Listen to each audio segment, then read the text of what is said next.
Hello మో నమస్తే. పోనీ గీళ్ళేందరో సత్తిపిండి కలుపుతారు అనుకున్నారు మామ. గీ సత్తిపిండి కాదు మామ, గీ దాన్ని తౌడు అంటారు. గదే సత్తిపిండి అంటే ఏంటిదో మీకు కూడా తెలుసు కదా. ఇంకా చిన్నప్పుడు అంగన్వాడీలో ఇస్తారు కదా మామ పిల్లలకి. గదే గదైతే గిది కాదు మామ, గిది తౌడు అంటారు.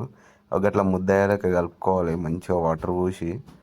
కలుపుకున్న తర్వాత ఏం చేయాలనే డౌట్ మీకు వస్తుంది మామ. గిది ఎందుకో తెలుసా? రవ్వు చేపలు పట్టడానికి. గీ ఎట్లా పట్టాలో ఏమో మీకు కూడా చూపిస్తామమ్మ. ఇక మీరు కూడా చూసేరి. ఇక మీరు చూస్తుర్రు కానీ సబ్స్క్రైబ్ అయితే కొడతలేరు మామ. ఇంకా చూసిన తర్వాత సబ్స్క్రైబ్ కొట్టి గంట వేలు గట్టిగా గుద్దు మామ. ఇక మరి ఈ పిండితోని గాలాలో పడతారా డబ్బాలతో పడతారా అనే చిన్న డౌట్ మీకు రావచ్చు మామ. మనం గాలాలతో అయితే ట్రై చేయలే ఇప్పటివరకు, డబ్బాలతో ట్రై చేసినాం. చూసేరి మీరు కూడా. ఎటు చేసినావు వరుసగా ఇటు చేసుకుంటా ఎటు ఇటు చేసుకుంటున్నా గిటా ఇటు సైడ్ వేసుకుంటా గిటా వాడు వాడే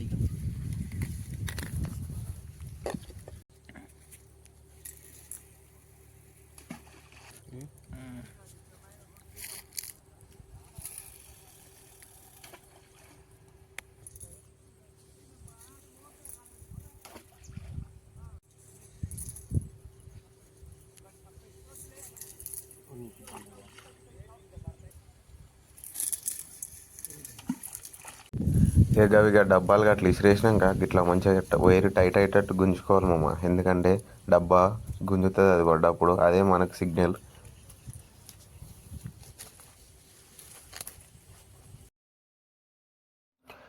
కూర్చొని కూర్చొని యాస్ట్ వస్తుంది మామ. గంట సేపు అవుతుంది, ఒక్క డబ్బా కూడా కదలట్లేదు.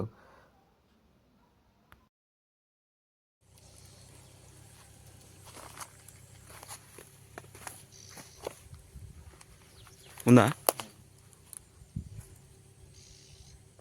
ఆ డబ్బా పట్టుకోరా నువ్వు.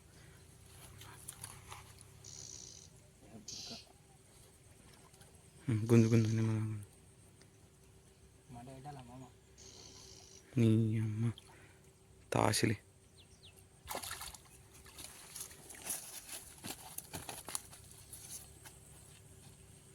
బురకవాడ ఇడ్డు ఏమో పొద్దునంటే వచ్చినాం, సాయంత్రం అనుకున్నాం మామ. ఏంది మామ ఈ బురకలు? ఎప్పుడు తిందామన్నా బురకలే పడుతున్నాయి మామ. ఈసారి ఏమైనా కానీ ఖచ్చితంగా రవ్వ చేపలు పడతా, మీకు వీడియో చూపించి మంచిగా చూపిస్తా. ఓకేనా మామ? మీరేం డిస్టర్బెన్స్ కాకూరి. ఖచ్చితంగా మీకోసం బెస్ట్ వీడియోని తీసుకొని వస్తా. దాంట్లోనే బత్తలు ఇదైతే మంచిగా ఉంది మా. అరకిలోకి పైగానే ఉంటుంది. ఇప్పుడైతే ఇక పోతున్నాం మా. ఇప్పటికే సాయంత్రం అయింది. ఓకే రైట్, మళ్ళీ మన వీడియో నచ్చినట్లయితే లైక్ అండ్ షేర్, సబ్స్క్రైబ్ మావా.